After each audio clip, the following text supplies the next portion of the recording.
Well, welcome, folks, to this edition of the 700 Club.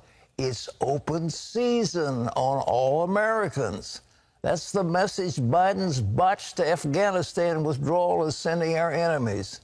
It's also signaling weakness to the rest of the world, and it's making America a laughingstock. So what defiant moves are our adversaries making? And what does that say to our allies? And will it lead to a shakeup of the president's national security team? Caitlin Burke has more. Pat, the catastrophe in Afghanistan has the Biden administration in damage control, and our enemies are taking advantage by going on the offensive. We have Iran resuming oil shipments to both Afghanistan and Lebanon in open defiance of the administration, some sort of bizarre attack on the vice president's traveling party in Singapore. It seems like it's open season on American interests. Not to mention increased pressure from China on Taiwan and Hamas firing rockets on Israel. Victoria Coates, a member of President Trump's National Security Council, says this goes beyond just testing a new administration, thanks to the message the botched Afghanistan withdrawal is sending our adversaries. Across the board, this is just a terrible signal of American weakness. And our enemies are making the most of it. Hezbollah leader Hassan Nasrallah says U.S. behavior during the Taliban takeover of Afghanistan indicates the moral downfall of America, saying, quote, "They evacuated the dogs who worked in the security forces, but not those who aided them. They took out their equipment, but left the human beings behind. These are the Americans." China points to the failure as another sign of American decline, using an op-ed to warn Taiwan that if war breaks out, the U.S. military won't come to their aid. Russia also using the hasty retreat to sow seeds of doubt. Vladimir Putin's top national security advisor claiming that America will abandon Ukraine just as they did Afghanistan.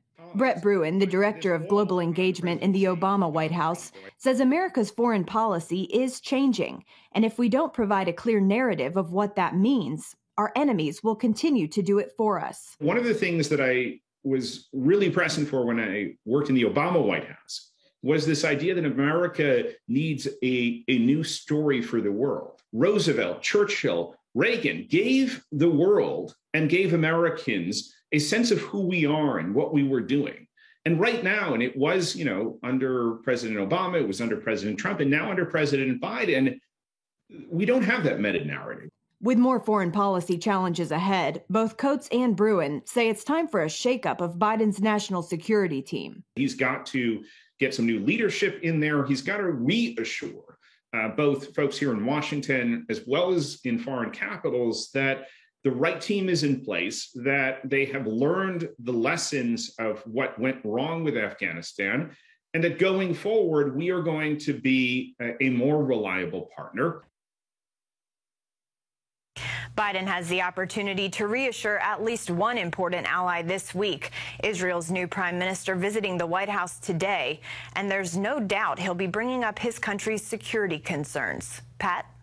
Caitlin, the NATO and other world leaders welcomed Biden as sort of a return to normal. What's their impression of him now?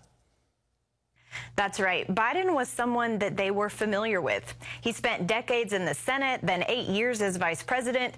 He's interacted with many of the big players on the global stage and even touted himself as a foreign policy president.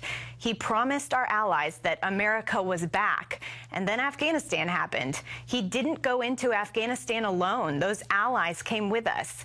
And the damage that Biden has done by unilaterally pulling out and refusing to extend evacuations, even as our European partners requested just that, it's really very damaging to those relationships, but it's also dangerous.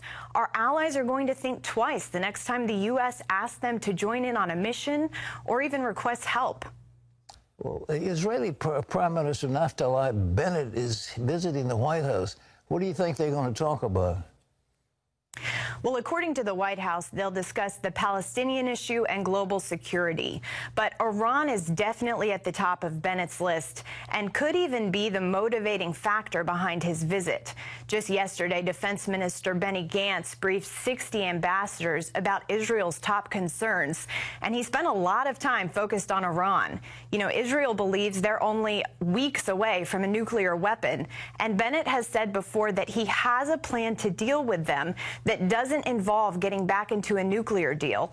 Not to mention, on Israel's northern border, Lebanon is on the verge of collapse, and one of Iran's proxies, the Lebanese terror group Hezbollah, is poised to step in. So I think Bennett will be looking for assurances from Biden that the U.S. will stand behind Israel. However, the Jewish state has also made it clear that they'll act on their own if they need to. Thanks, Caitlin. Great work. Well, in other news, only 6 days left in the mad rush to evacuate as many people as possible from Afghanistan. How many Americans still are trapped, hostages to the Taliban? The State Department said it's only 1,500, but the numbers show a lot more than that. And what about Afghan interpreters who are trying to escape? The Taliban have returned some to their homes and have beheaded their families right before their eyes, and then beheaded them. Christians in the country face a similar fate. George Thomas has the latest. The United States, UK, and Australia are sending an urgent warning to their citizens of an imminent attack by an Islamic State affiliate against thousands gathered at entry points to Kabul's airport. Our clear travel advice is now do not travel to Hamid Karzai International Airport. And if you're in the area of the airport, move to a safe location and await further advice. The urgent message coming as U.S. and coalition partners race to evacuate as many as possible ahead of the August 31st deadline. I have an aunt and a cousin who are in Afghanistan and their families. And what we're hearing is that the situation is getting worse daily. Some 4,500 Americans have been airlifted so far. The State Department saying 1,500 are still inside the country. We're aggressively reaching out to them multiple times a day through multiple channels of communication, phone, email, text messaging, to determine whether they still want to leave and to get the most up-to-date information and instructions to them for how to do so. Some 77,000 Afghans have been flown out of Kabul in the past 12 days, but thousands who worked alongside U.S. and coalition partners could be left behind to face a perilous future. The Taliban will let American citizens in, but if they see Afghan interpreters that have their SIV applications, sometimes they're turned away. Sometimes, more grimly, they are returned to their homes where they behead their family and then behead them. The Catholic News Agency reporting that Afghan Christians are being turned away at the airport by U.S. officials, despite having all necessary paperwork to exit.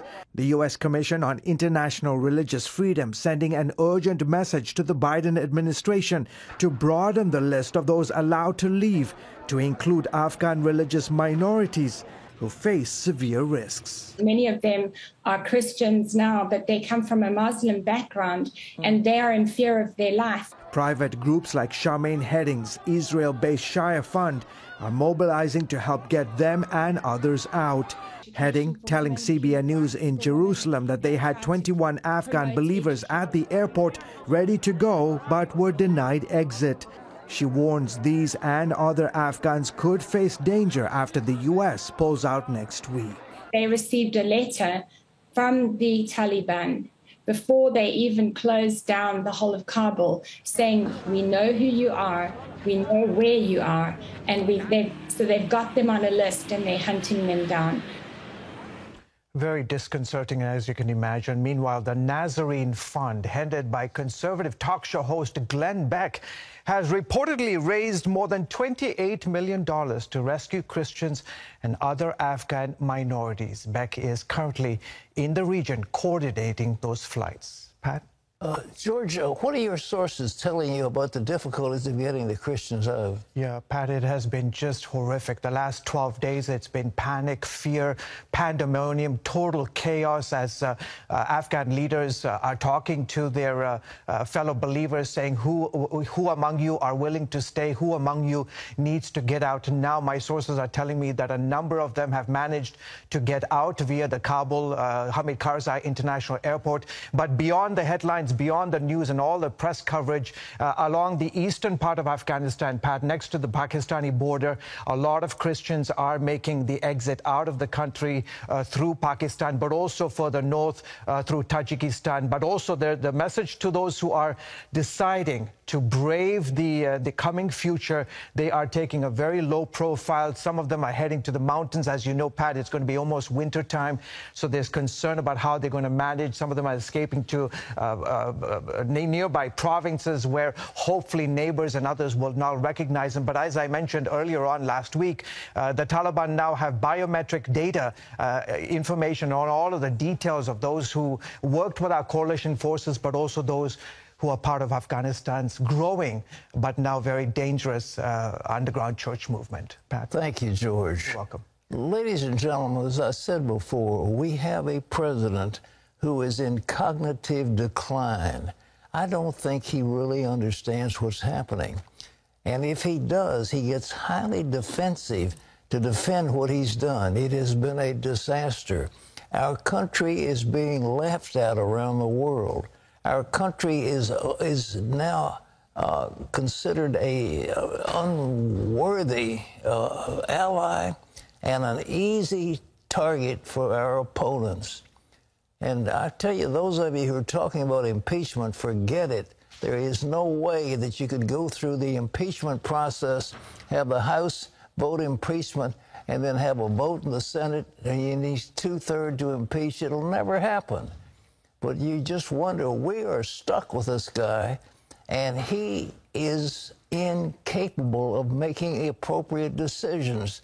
And our country is going down the drain, and along with it, thousands of people are going to suffer.